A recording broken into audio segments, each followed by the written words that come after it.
Right, what could I do for an intro? It's got to be something snappy, it's got to be something quick, it's got to be something that doesn't give away the entire episode, but it's something that the viewer will at least find intriguing enough to go, what is this video about? I better continue watching this.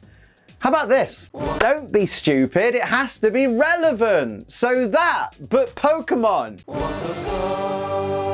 We begin today's episode with a direct quote from Brock. Who wants me to start cooking up some of my famous beef stew? Wait, beef stew? You mean like Tauros beef? Well, I guess the only question to ask is, where did Brock get this Tauros beef from? Does Ash only have 29 Tauros now? And if so, does he know that? Hey look, it's my boy! I mean, obviously, it's not really a WTF moment. I'm just honestly really happy that Misty has a Poliwhirl, if you hadn't noticed. Here's a direct quote from Misty after sending out Poliwhirl, Goldeen, and Staryu. Don't forget to always swim with a buddy. How do you reckon they're gonna do that then, Misty? There's 3 of them. That means if 2 of them buddy up, like Poliwhirl and Staryu, that leaves Goldeen on its own without a buddy. You need even numbers if you're going to have a buddy system. Use your noodle. For once, Misty's Psyduck has a valid reason for letting itself out of its Pokeball. After all, Misty sent out her other 3 Pokemon, but seemingly deliberately excluded Psyduck from all the fun. Well, actually, Liam, I think you'll find Misty didn't send out Psyduck because it couldn't swim. Who said she had to send it out into the water? Togepi can't swim either, and that's out. You don't see her yeeting that into the river, do you? Ash suddenly exclaims that he forgot Totodile. Yeah, and Bulbasaur, Heracross, and Chikorita. What's your point? Ash's Totodile then takes it upon itself to juggle a trio of Magikarp. And of course, nobody tries to catch one. Mate, these 3 are meant to be Pokemon trainers, and these are wild Pokemon, and there's 3 of them. They could have had 1 each. Here we have a direct quote from Misty's Togepi after Misty says that Ash's Totodile is talented.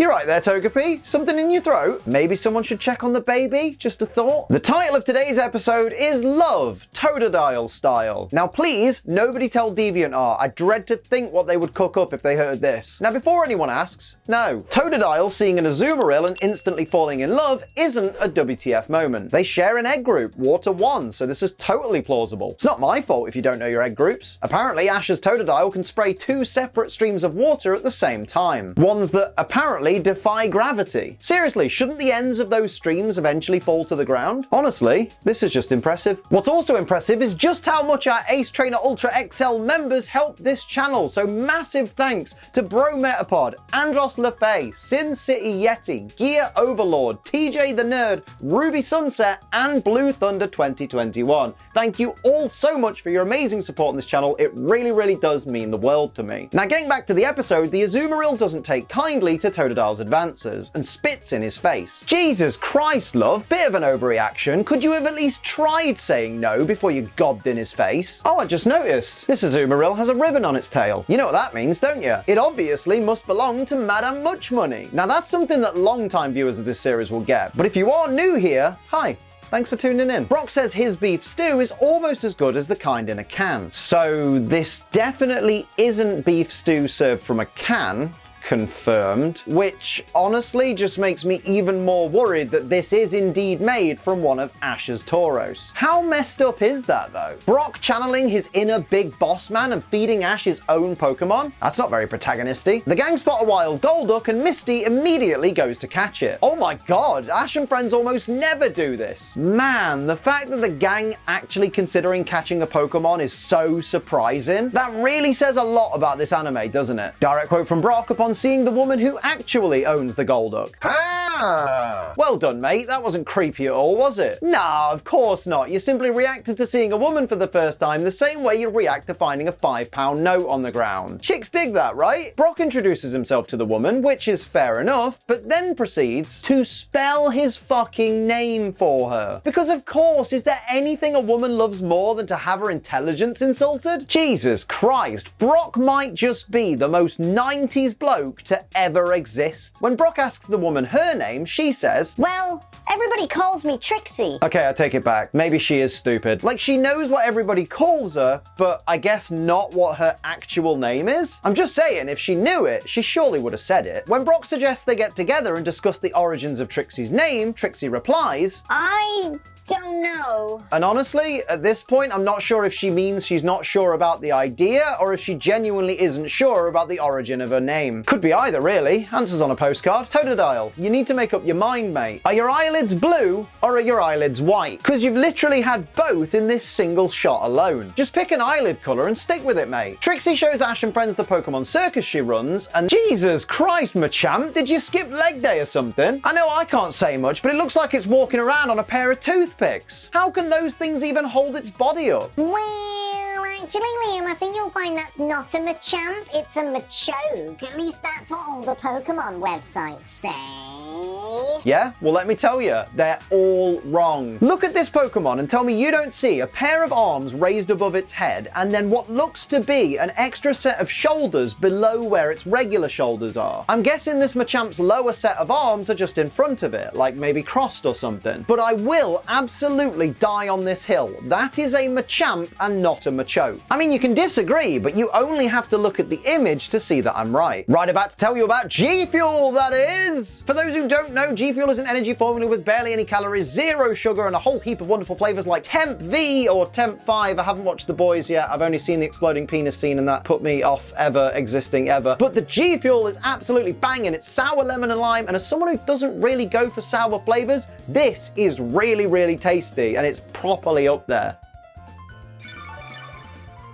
Oh, that is absolutely tickety-boo, baby. Make sure you use code ACE when you order G Fuel to get 10% off your order. It helps out this channel massively. Thank you so much to everybody that uses code ACE and has used code ACE and will continue to use code ACE. You all are the best. Remember though, G Fuel is for over 18s only because it contains caffeine, and children don't need to be anywhere near caffeine. They're annoying enough as it is. Have you met them? And of course, because it contains caffeine, drink it responsibly. Don't be a dickhead. Meanwhile, Ash's Totodile grabs a paddling pool, fills it with water, and then proceeds to throw Azumarill into it. Apparently the Twitch hot tub meta was started here in the early 2000s. Does that mean Ash's Totodile was the first ever Twitch simp? Azumarill? More like Azumaranth, am I right? Ash then asks what's making Totodile act so goofy, and Misty says, Maybe you'll understand these things when you're older and more mature. ha, joke's on you, Misty. This lad's never gonna get older. During her show, Trixie has a Marill jump into a magician's hat and then has a bunch of Pidgey fly out of it. Mate, I get that this is supposed to be an illusion, but like, where inside that hat would she have had room for all those Pidgey? Like, even with a secret compartment, that hat would have to be massive to fit them all in, so maybe Trixie's magic's legit. Credit where it's due. Azumarill's spectacular water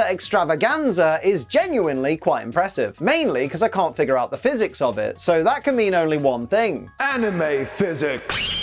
Ash's Totodile jumps on stage and starts doing tricks as well. Because of course, nothing impresses a woman more than turning up at her job and interfering with her work. After Azumarill storms off stage and Totodile chases after it, Ash somehow manages to catch all of the falling fruit before it hits the ground. Apparently Ash Ketchum has Jedi reflexes. Pass it on. Direct quote from Brock. Don't you worry, Totodile. I'm gonna teach you how to be successful in love just like me. Oh no. A single bloke claiming to be successful in love, pretending like he's some kind of expert that can help other guys be successful in love when the moron can't even land a girl himself. Turns out Brock is the Pokemon world's Andrew Tate. Confirmed. Brock tells Totodile he thinks Azumarill would love a jar of his homemade Pokemon treats. Ha! It's got the water type symbol on it. You know why that is, don't you? It's because it's supposed to make her wet for you, mate. It's not gonna work though. It takes more than a jar of treats to impress a girl. You need to at least give her a bag of Haribo as well. Continuing with this war analogy he's been using, Brock tells Totodile he thinks Azumarill will call a truce or even an unconditional surrender. Listen, mate, I'm all for innuendo, but you really don't want to be talking about women surrendering to you. That sounds more like you're looking for a criminal record than for love. Here's a pro tip for everybody. If your crush says no, accept it. There really isn't much you can do to change somebody's mind when they've already rejected you. And physically chasing them definitely won't help. Team Rocket performed their motto and wait,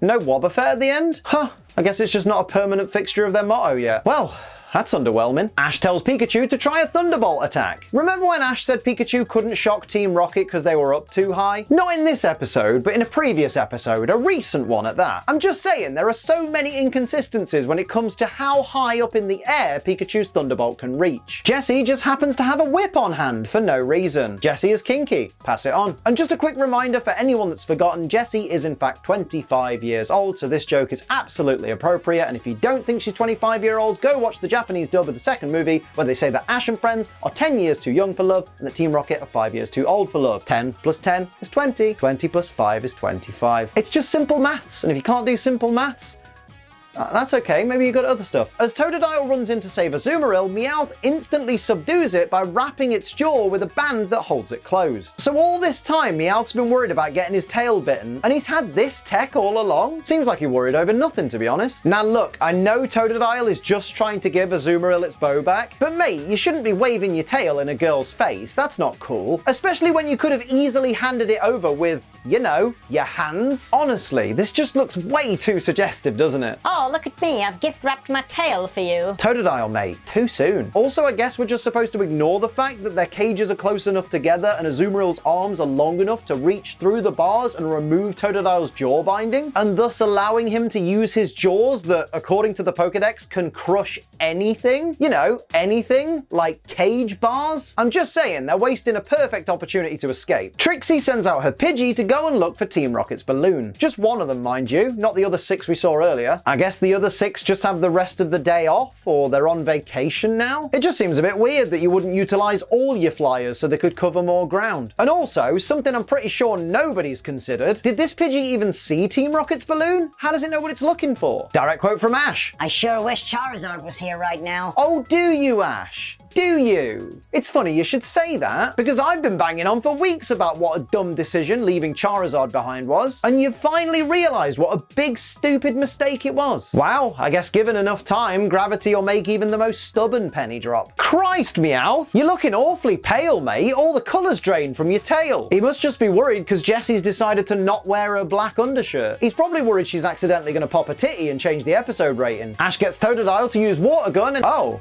it looks a lot weaker than we've seen before. Usually, Totodile's water gun looks more like a hydro pump, but not today apparently. Little bit of performance anxiety in front of your crush there, Totodile. Honestly, I don't know why Totodile's so surprised that Azumarill ran straight past him and into the arms of Golduck. She knows Golduck better, and they probably have a much stronger bond. Plus, I'm sorry to say it, but you did bugger all in that fight, mate. Like, Bulbasaur freed everyone from their cages, including you, and Golduck defeated Arbok and Weezing on its own with Hydro Pump, and all you did was a weak little water gun to distract Team Rocket so Pikachu could actually defeat them with Thunderbolt. You know, you do have to put some effort in if you want to win the girl, mate. Totodile, use your noodle. Totodile realizes that Brock is actually a massive liar and knows absolutely nothing about women. All while Brock continues to act like this is all part of his master plan. Honestly, mate, lying to the poor thing isn't going to help at all. So give over, you massive twat. After the gang say goodbye to Trixie, Ash spots Totodile over by a hill, immediately falling in love with someone new. This time though, it's a Quagsire wearing a bow. No sign of its trainer though, so God knows what the story is there. I mean, who knows? Maybe this time it is one of Madam Much Money's Pokemon. Daft old woman still hasn't found a Snubble, has she? So who knows how many Pokemon she's lost out there. So those are my WTF moments of Pokemon Season 3, Episode 37. Love Totodile style. Let me know your favorites and any that I missed down in the comments below. Don't forget to like, share, and subscribe. Hit the join button and become one of our awesome members. Go to my live streams, which are over on this channel. Check out the VOD playlist if you've missed any. And of course, use code ACE for money off G Fuel. But until next time, I'm Ace Trainer Liam. Keep on training.